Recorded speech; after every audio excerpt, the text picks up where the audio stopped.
Beach FM, locals talking to locals. Beach FM, we pop up to the beautiful place called Waiheke, where Ralph McCalister tells me the sun is shining. It's a beautiful day up there. Good morning, Ralph.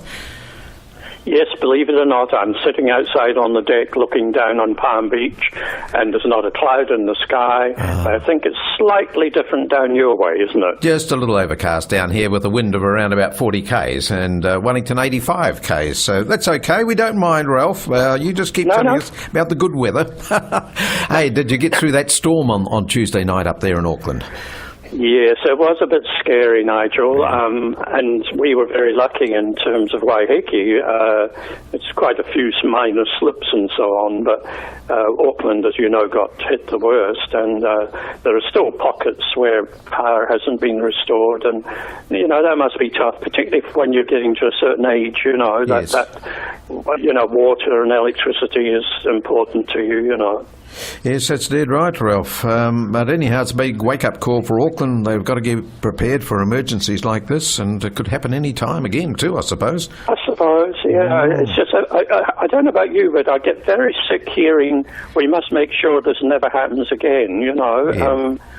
It's such a cliched response, and it's also so empty at times, isn't it? Well, it is, and I mean, this is the first time Auckland's been hit like that, and they've got trees around, and they expect the power to be on next day when the power lines are crashed down by the trees, etc. It doesn't quite happen like that, does it? Yeah. Anyhow, you've been reading books, I should imagine, and enjoying your time up there. Well, if I had my camera, I'd show you.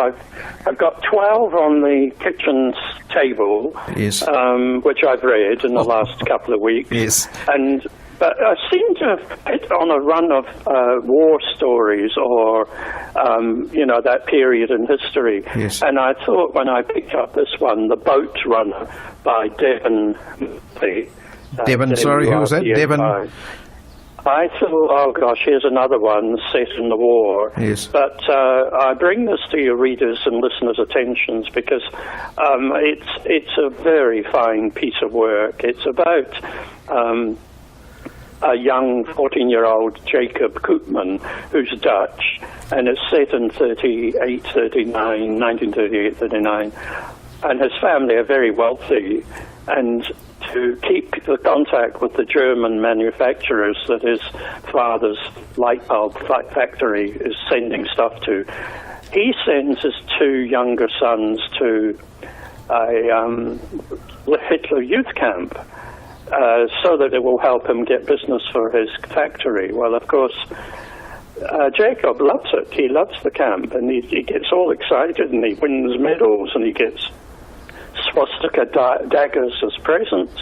Then, of course, the war starts, and then he's thrown into absolute chaos and dreadful enigmas because he's Dutch. The Germans, of course, come over and take over the Netherlands, Holland, as they did with many other countries.